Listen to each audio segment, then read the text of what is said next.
Have you ever thought about how you should behave when someone disrespects you in public, or makes an unpleasant joke that makes you feel belittled or embarrassed? How can you gain respect, even from those who habitually seem not to recognize the value of others? How do you gain respect from those who tend to devalue people? Throughout this video, we will explore several psychological tips and techniques that will allow you to deal with such situations effectively, ensuring that you gain the immediate respect of those around you. Watch until the end because we will show you exactly how to behave when someone tries to ridicule you publicly. Let's start by analyzing the reasons why you might find yourself in a similar situation and understanding why, sometimes, you don't receive the respect you deserve. In many cases, the problem is not related to feelings of hatred or contempt towards you, but rather to the opportunism that characterizes certain people. There are individuals who, in order to improve their position, try to get ahead by taking advantage of others. This type of behavior is common both in groups of friends and in work environments, where some people see others as useful tools to advance and distinguish themselves. To avoid becoming a target of this type of dynamic, it is essential that you begin to establish respect for yourself right from the start. But what exactly does getting respect mean? It's not about imposing respect on someone, but about preventing them from taking advantage of you to make themselves look better. If the situation requires it, you must also be willing to distance yourself from environments that do not value your presence. However, it is always preferable to prevent this extreme, and to this end, we will share some practical tips for dealing with situations in which someone tries to belittle you, whether in work, social, or family contexts. Before continuing, we invite you to support our work. Leave a like on this video and subscribe to the Mental Dose channel if you haven't already done so. Now, without further ado, let's move on to the first tip. First tip: first impressions matter a lot. When you meet someone, stand up to shake hands, don't stay seated, and make sure you maintain eye contact. If you stay seated while greeting someone, you will automatically be at a disadvantage with the other person looking down on you, creating a perception of submission. Another common mistake is to look at the other person's hand when greeting or introducing yourself. When you look at their hand instead of their face and eyes, your head tilts slightly downward, further fueling the idea of submission. So, whenever someone approaches you to greet you, stand up and look them in the eye as you shake hands. Second tip: if someone interrupts you in public during a conversation, the best thing you can do is to fix that person with a firm and determined look.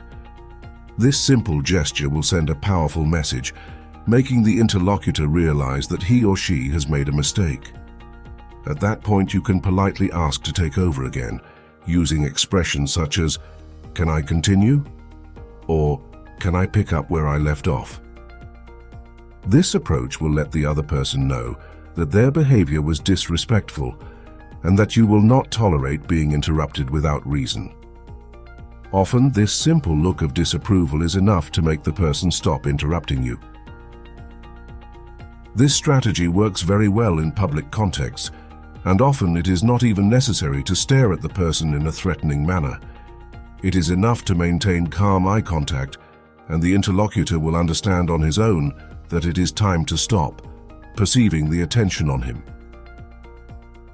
Third tip: when someone tries to humiliate you with a joke in a group of friends, adopt this strategy. First of all, don't react immediately. Pretend you didn't hear or understand the joke, and then calmly look at the person who made the joke and ask them to repeat it. You can say something like, "Sorry, I wasn't paying attention, could you repeat that?" This behavior makes it clear that the joke didn't touch you at all, and it puts the person who made it in difficulty, since they are forced to repeat it. However, repeating a joke diminishes its impact, especially in a context like this. In this way, not only will you avoid feeling uncomfortable, but you will turn the situation in your favor, making the other person feel embarrassed. Telling a joke a second time rarely has the same comic impact as the first.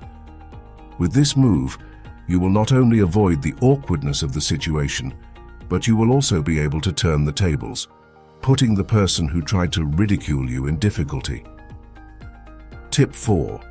When someone is trying to provoke you or make you angry, you can use a very effective psychological technique. Ask a question or comment that is completely out of context, something that has nothing to do with the current conversation. For example, you could say, "Do you know a good place to get coffee near here?" Or, "I think I wore too much perfume today." The important thing is to make it seem natural, so that the other person doesn't suspect that you're doing it on purpose. This technique interrupts the flow of provocation, forcing the interlocutor to lose the thread of his attempt to put you in difficulty. Finally, let's move on to the fifth and final tip. As we said at the beginning, people are not obligated to respect you, but at the same time, you are not obligated to tolerate disrespect. If you realize that someone is not willing to give you the respect you deserve, then it is time to walk away. Walking away does not mean defeat, but rather it shows that you would rather be an appreciated absence than a devalued presence. Now we would like to know, have you ever experienced one of these situations? How did you react? Leave a comment with your experience and share with us your thoughts on this topic. See you in the next video.